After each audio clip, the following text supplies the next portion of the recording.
మనతో మాట్లాడేందుకు BJP MLC Anji Reddy గారు ఉన్నారు. ఒకసారి అంజిరెడ్డితో మాట్లాడించేటువంటి ప్రయత్నం చేద్దాం. సార్, ఈరోజు బీఆర్ఎస్ ఆధ్వర్యంలో జరిగినటువంటి సభకు బీఆర్ఎస్ నేత వర్కింగ్ ప్రెసిడెంట్ కేటీఆర్ హాజరయ్యారు.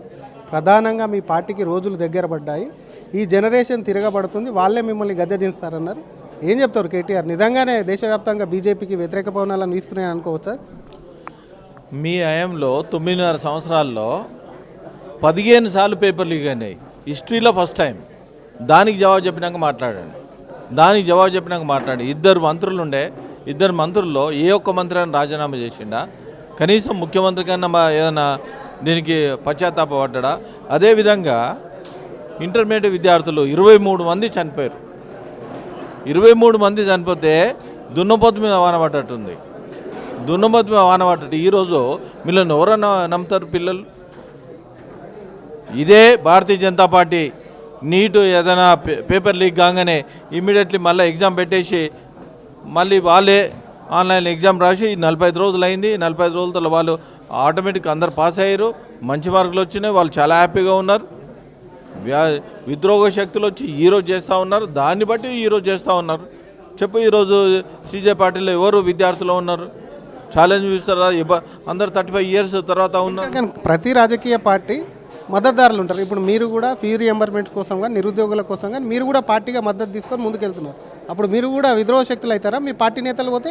పార్టీ నేతలు కాదు, దాంట్లో ఉన్నారు. చూడండి, విద్రోహ శక్తులు ఎవరు ఉన్నారు? ఎందుకు విద్యార్థులు ఎవరైనా లాఠీలు పట్టుకుంటారా, రాళ్ళు పట్టుకుంటారా, లేకుంటే విద్యార్థులు ఏదైనా ఎప్పుడైనా కొట్టిరా? విద్యార్థుల భవిష్యత్తు ఖరాబ్ అవుతుందని చాలా ఆలోచనతో దాన్ని ధర్నా చేయడానికి, నిశ్శబ్దంగా నిశ్వాసంగా ధర్నా చేయడానికి వారు రెడీ ఉంటారు. కానీ వాళ్ళు ఒకటే డిమాండ్ చేస్తున్నారు సార్, సీజేపీ పార్టీ నుంచి మీ వాళ్ళు చర్చలు జరుపుతున్నారు.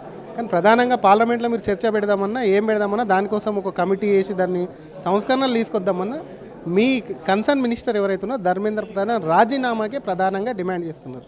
అవునండి, నేను గతంలో యూపీఏ ప్రభుత్వం ఏదైతే ఉందో మేము చిత్తశుద్ధితో ఉన్నాం. ఈరోజు కూడా ఏంటంటే ఎవరైతే కమిషనర్ ఉన్నాడో, విద్యా కమిషనర్, ఆయన ట్రాన్స్ఫర్ కూడా చేయడం జరిగింది. వీళ్ళ కమిషనర్ ట్రాన్స్ఫర్ చేసిన కొంతమంది ఏమంటారు, మీరు తప్పు నొప్పుకోరా అంటారు.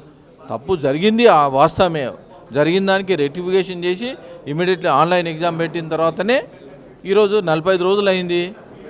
దొంగలబడ్డ 6 నెలలకు కుక్కలు మురిగినట్టు వెళ్ళదు. మీరేమో దొంగలబడ్డ 6 నెలలకు అంటున్నారు. విద్యార్థులు ఎగ్జామ్లో డిస్టర్బ్ కాకుండా ఉండేందుకు కొంత సమయం ఇచ్చామని చెప్పి వాళ్ళు అంటున్నారు. లే దొంగలబడ్డ 6 నెలలకు కుక్కలు మరిగినట్టున్నది. ఎవరో సీజే పార్టీ ఈరోజు పార్లమెంట్ స్టార్ట్ కాగానే ఈరోజు చేసింది, దాన్ని బట్టి ఈరోజు చేస్తూ ఉన్నారు. అదే చిత్తశుద్ధి ఉన్నప్పుడు మరి పేపర్ లీక్ అయినప్పుడు ఎందుకు ఎక్కడ పోయిండు? పేపర్ లీక్ అయినప్పుడు ఎక్కడ పోయిండు? మీ దగ్గర పేపర్ లీక్ అయినప్పుడు ఇమ్మీడియట్లీ తెల్లారి మేము చేయడం జరిగింది. ఆ రోజు జవాబే ఇవ్వలేరు. ధర్నా చౌక్ ఎత్తేసారు.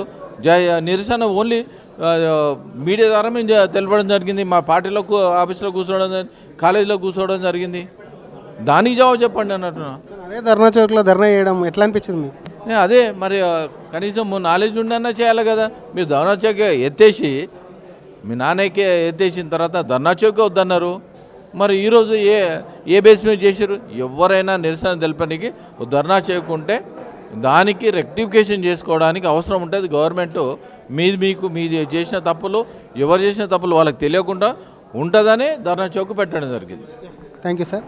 ఇది అసలు బీఆర్ఎస్ హయాంలో, కాంగ్రెస్ హయాంలో జరిగినటువంటి పేపర్ లీకేజీలకు సంబంధించి అప్పుడు వీళ్ళు రాజీనామా చేశారో వీళ్ళకు నైతిక హక్కు లేదని చెప్తున్నాయి. ధర్నా చౌక్ని ఎత్తేసినటువంటి బీఆర్ఎస్ ధర్నా చౌక్లో ఈరోజు వెళ్ళి ధర్నా చేయడం ఏదైతే ఉందో అది కొంత హాస్యాస్పదంగా ఉందని బీజేపీ ఎమ్మెల్సీ అంజిరెడ్డి అంటున్నారు. కెమెరామెన్ మధుతో శ్రీధర్, RTV హైదరాబాద్. 25 ప్రస్థానం, ప్రవాసంలో మన సంస్కృతి సామ్రాజ్యం, మన సిలికానాంధ్ర ఇప్పుడు అమెరికా గడ్డ దద్దరిల్లేలా, తెలుగు రక్తం ఉరకలెత్తేలా, చరిత్ర పుటల్లో నిలిచిపోయే రజతోత్సవ మహాసంగ్రామ సంబరం, విశ్వవ్యాప్త తెలుగు దిగ్గజాల అక్షర కవాతు, అద్భుత కళా వైభవం. రండి, మన అస్తిత్వాన్ని, విశ్వఖ్యాతిని చాటి చెబుదాం.